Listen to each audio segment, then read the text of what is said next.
मीरा पदावली चल रही थी जो शंभू सिंह मनोहर द्वारा संपादित है। 49 पद पूरे हो गए थे। आज हम 50 पद करने जा रहे हैं। इसमें देखो मीराबाई क्या कहती है। किन संग खेलूं होली। मीराबाई क्या कहती है, किन संग खेलूं होली, पिया तज गए हैं अकेली।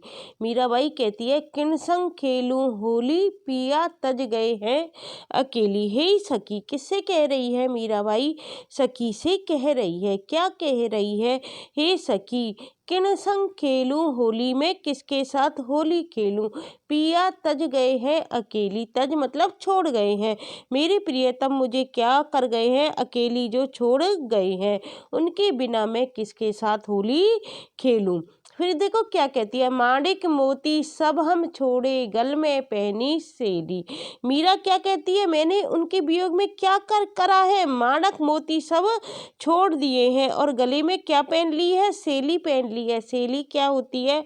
एक माला होती है जो साधु सन्यासी लोग पहनते हैं। वो माला क्या कर ली है, मीराबाई ने पहन ली है। अर्थात प्रियतम के लिए वो क्या हो गई है, जोगिन हो गई है। क्यों जोगिन हो गई है? क्योंकि उनके बिना उसको क्या नहीं लगता है। देखो आगे बताया गया है, भोजन भवन भलो नहीं लागे, पिया कारण वही गेली, मोहे दूरी क्यों महेली। भोजन भवन भलो नहीं लागे, उसको क्या अच्छा नहीं लग रहा है, उसको ये भोजन अच्छा नहीं लगता है और ना ही भवन अच्छा लगता है। अर्थात प्रियतम के विरह में खान पान और महलों का सुख क्या कर दिया, उसने छोड़ दिया है। पिया कारण वही गेली, और अपने प्रियतम के पीछे वो क्या हो गई है, गेली मतलब पागल हो गई है। मोही दूरी क्यों महेली, प्रियतम के लिए क्या हो गई है, पागल हो गई है। उन्होंने मुझे इतनी दूर क्यों डाल दिया, मोहे दूरी क्यों महेली, मुझे हे सखी उन्होंने इतनी दूरी पर क्यों डाल दिया। फिर क्या कहती है आगे, अब तुम प्रीत अबरू सो जोड़ी, हमसे करी क्यों पहेली। फिर आगे क्या कहती है मीराबाई, हे श्याम जान पड़ता है अब तुमने किसी अन्य प्रेमिका से क्या कर ली है, अपनी प्रीति जोड़ ली है। तुम प्रीति अबरू सो जोड़ी, मुझे लगता है कि तुमने अब किसी और प्रियतम से क्या कर ली है, अपनी प्रीति जोड़ ली है। यदि ऐसा ही करना था तो तुमने पहले हमसे प्रेम क्यों किया, हमसे करी क्यों पहेली। यदि इसी तरह की तुमको पहेली करनी थी, ऐसा ही करना था, तो तुमने हमसे पहले प्रेम क्यों किया। बहुत दिन बीते अजऊ न आए, लग रही ताला बेली। फिर मीराबाई क्या कहती है, बहुत दिन हो गए हैं तुम्हें गए, बहुत दिन हो गए हैं प्रियतम, परंतु तुम अभी तक लौटे नहीं। इससे मुझे क्या हो रही है, लग रही ताला बेली। ताला बेली का मतलब है मुझे बहुत ज़्यादा बेचैनी लग रही है, मैं अत्यंत व्याकुल हो गई हूँ। किन बिलवाए हेली, हे सखी न जाने किसने मेरे भोले प्रियतम को क्या कर लिया है, लुभा लिया है। किन बिलवाए हेली, किसने क्या है उनको लुभा लिया है, जिससे क्या है वे नहीं आ पा रहे हैं। फिर आगे क्या कहती है, श्याम बिना जी एड़ो मुरझावे, मेरा क्या है श्री कृष्ण के बिना ये जी है, अर्थात मेरा मन है वो मुरझा गया है। किस तरह मुरझा गया है, जैसे जलमिन बेली, जैसे जल के बिना क्या होती है बेली। किसके लिए आया है, लता के लिए आया है। इस तरह के क्वेश्चन पूछे जा सकते हैं। यहाँ बेली किसके लिए आया है, लता के लिए आया है, मछली के लिए आया है, उपर्युक्त दोनों के लिए आया है, या इनमें से किसी के लिए नहीं। जैसे जल बिन बेली, जिस प्रकार से जल के बिना लता मुरझा जाती है, ऐसे ही श्याम के बिना मेरा जी मुरझा गया है, मेरा मन मुरझा गया है। हे प्रभु, फिर आगे क्या कहती है, मीरा को प्रभु दर्शन दीजो। हे प्रभु आप मीरा को क्या करो, दर्शन दो। जन्म जन्म की चेली, यह तो आपकी क्या है, जन्मांतरों की क्या है, दासी है। आपके दर्शन बिना क्या है, यह अत्यंत दुखी है। जन्म जन्म की चेली, यह आपकी क्या है, जन्म जन्म की दासी है, जन्म जन्मांतरों की दासी है। दरस बिन खरी दुहेली, और तुम्हारे दर्शनों के बिना क्या है, दुखी है और व्यथित है। अब देखो इसमें जो सेली शब्द आया था, उस सेली का क्या मतलब है, एक तरह की माला होती है जिसे कौन पहनते हैं, योगी सन्यासी आदि लोग पहनते हैं। और जो गेली आया था, गेली किसके लिए आया है, देखो एक तो ये सेली आया है और एक ये गेली आया है। सेली तो माला वाला है पिया कारण वही गेली, गेली का मतलब है पगली, में पिया के कारण क्या हो गई हूँ, पगली हो गई हूँ। मेहरी का क्या मतलब है, मुझे क्या कर दिया है, उन्होंने छोड़ दिया है। ये हमसे करी क्यों पहेली, और एक है मोरे दूरी क्यों महेली, महेली का मतलब इधर आया है मुझे उन्होंने क्या कर दिया है, रख छोड़ा है, मुझसे उन्होंने क्या कर लिया है, दूरी बना ली है।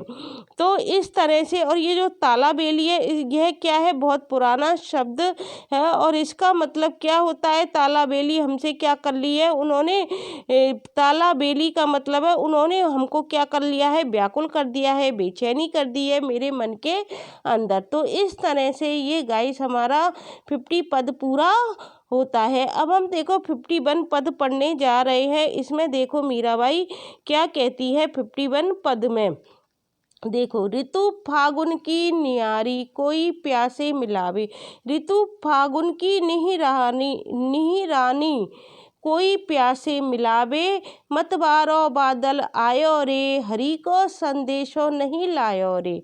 अब देखो ये वाली चीज़ है ना, ये गलती से लिखाई आ गई है, ये इस पद में नहीं है। ये क्या है, जो हमने पहले पद पढ़ा था ना 50 वाला पद, उसमें ये विशेष के रूप में दे रखा था, और वो विशेष के रूप में क्या दे रखा था कि जो कबीरदास जी हैं वो फागुन में आकर अपने पिया को किस तरह से बुलाते हैं, उसके संदर्भ में ये पद दे रखा था, ऋतु फागुन की निहिरानी कोई प्यासे मिलावे। लेकिन ये इसमें नहीं है, ये गलती से हो गया है। अब देखो 51 पद इधर से चालू है।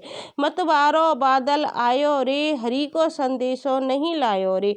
पावस ऋतु के मत वाले बादल क्या है, उमड़ घुमड़ कर क्या है, आ गए हैं, परंतु प्रियतम श्याम के आने का कोई संदेशा नहीं लाए हैं। इस बात को कौन कह रही है, मीराबाई कह रही है। वो क्या कह रही है, पावस ऋतु के मतवाले बादल उमड़ घुमड़ कर क्या हो गए हैं, आ गए हैं, परंतु प्रियतम का कोई संदेशा नहीं लाए हैं। दादुर मोर पपैया बोले कोयल शब्द सुनायो रे। इसलिए क्या हो गया है, दादुर मोर और पपैया क्या होने लग गए हैं, बोलने लग गए हैं, और कोयल क्या करने लग गई है, कोयल अपनी सुरीली तान छेड़ रही है, अर्थात मधुर स्वर को सुना रही है। कारी अंधियारी बिजली चमके बिरहणी अति डर पायो रे।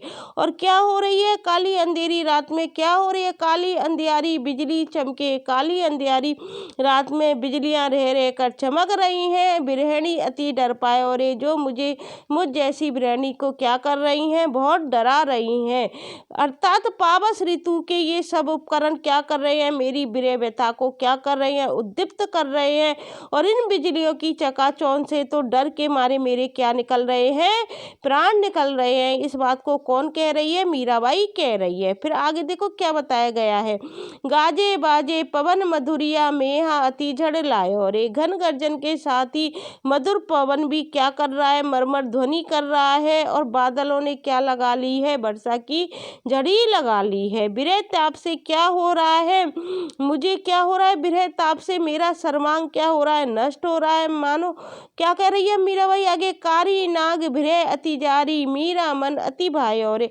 मानो विरह की जो काली नागिन है मुझे क्या कर रही है, विष की ज्वाला से जलाए जा रही है, और मीरा का मन तो अपने प्रियतम किसमें अनुरक्त हो गया है, श्याम में अनुरक्त हो गया है। इसलिए वह उनकी क्या हो रही है, विरह ज्वाला में जली जा रही है। मतवारो मतलब मस्ती में उमड़ते घुमड़ते, कारी अंधियारी मतलब रात के लिए ये शब्द आया है। तो इसमें हम क्या कह सकते हैं, विशेष में प्रकृति का इसमें उद्दीपन रूप में क्या है, प्रकृति का क्या है उद्दीपन, मीरा को उद्दीप्त कर रही है प्रकृति, मीरा को क्या कर रही है, और विरह चेतना में क्या कर रही है, डुबो रही है। तो प्रकृति कैसे हो गई, उद्दीपन रूप में। इसमें आप उद्दीपन और आलम्बन समझ सकते हो। उद्दीपन क्या होता है, जो हमको अधिक उद्दीप्त करता है। अब ये प्रकृति किस रूप में चित्रित की गई है, उद्दीपन रूप में। मीरा के विरह को क्या कर रही है, और बढ़ा रही है। जैसे दादुर मोर पपैया बोले, ये बोलकर क्या है, मीरा की विरह चेतना को क्या कर रहे हैं, जागृत कर रहे हैं। इस तरह से हम क्या कह सकते हैं कि इसमें प्रकृति का किस रूप में वर्णन है? उद्दीपन रूप में वर्णन है, जो कि परंपरागत है, परंपरा से ये चला हुआ आ रहा है। अब हम 52 पद देखते हैं, इसमें देखो क्या बताया गया है। देखो मीराबाई क्या कहती है, बादल देख डरी ओ श्याम में बादल देख डरी। मीराबाई क्या कहती है, हे श्याम मैं बादलों को देखकर क्या कर रही हूँ, डर रही हूँ। उमड़ते घुमड़ते बादलों को देखकर क्या हो गई हूँ, मैं डर गई हूँ। मैं बादल देख डरी, मैं उमड़ते घुमड़ते बादलों को देखकर डर गई हूँ। फिर काली पीली घटा उमड़ी बरसियो एक घड़ी। क्या हो रहा है, काली पीली घटा उमड़ आई है और घड़ी भर तक क्या कर रही है, लगातार धारादार वृष्टि कर रही है। जित जाऊं तित पानी ही पानी हुई संभौम हरी। मैं जिधर भी जा रही हूँ वहाँ क्या है, पानी ही पानी दिखाई दे रहा है। अर्थात जो काली पीली घटा उमड़ आई है और घड़ी भर तक लगातार क्या कर रही है, धारादार वृष्टि कर रही है। जिधर भी जाती हूँ वही पानी ही पानी दिखाई देता है। फिर आगे देखो क्या करती है, हुई सब भौम हरी, मतलब सब तरफ क्या है, पानी ही पानी है। और जिससे क्या है, सारी जो धरती है वो क्या हो गई है, हरी भरी हो गई है। जाका पी परदेश बसत है भीजे बार खरी। और वो क्या करिए, जिसके प्रियतम परदेश में बसते हैं वो क्या वियोगिनियाँ क्या करती हैं, प्रतीक्षा में बाहर खड़ी होकर क्या कर रही हैं, भीग रही हैं। फिर मीरा क्या कहती है, मीरा के प्रभु गिरधर नागर की जो प्रीत खड़ी। मीरा क्या कहती है, मेरे आराध्य तो कौन है, गिरधर नागर है, गिरधर लाल है। आप मेरी प्रति अपनी प्रीति को क्या करो, खरी सिद्ध करो। अर्थात इस पावस ऋतु में घर आकर मुझे क्या करो, मेरे प्रति अपने प्रेम को क्या करो, आप सच्चा सिद्ध करो। आप बरसते मई में आएंगे तभी मैं समझूंगी कि आपकी क्या है कि जो प्रीत खरी, आपकी क्या है, मेरे प्रति क्या है, सच्ची प्रीत है, सच्ची भावना है। तो आज हमने मीराबाई के कितने पद कर लिए हैं, 52 पद पूरे कर लिए हैं। आज मैंने आपको केवल 3 पद ही कराए हैं, 50, 51 और 52। आगे के पद मैं आपको कल की वीडियो में कराऊंगी। जब ये मीराबाई पदावली पूरी हो जाएगी तो इसके क्वेश्चन आप आसानी से कर सकते हो। जब आप व्याख्याएं अच्छी तरह से समझ लोगे तो इनके क्वेश्चन करने में आपको दिक्कत नहीं आएगी। और क्वेश्चंस कहाँ से आएंगे, व्याख्याओं के अंदर से आएंगे। और मुझे टाइम मिला तो मैं आपको PYQ भी कराऊंगी, कॉलेज लेक्चरर के जितने भी कॉलेज लेक्चरर के एग्जाम हुए हैं। यदि आपको ये वीडियो अच्छी लगती है तो इसे अन्य छात्रों के लिए शेयर करना मत भूलना। मेरे चैनल पर हिंदी साहित्य के इतिहास से संबंधित मैंने PYQ करा रखे हैं, जिसमें मैंने आदिकाल के संपूर्ण PYQ करा दिए, भक्ति काल के भी संपूर्ण हो चले हैं, थोड़े से और शेष हैं वो भी शीघ्र ही पूरे करा दिए जाएंगे। इनसे बाहर क्वेश्चन किसी भी एग्जाम में नहीं जाएंगे। यदि आपको ये वीडियो अच्छी लगती है तो इसे अन्य छात्रों के लिए शेयर करना मत भूलना। Thank you.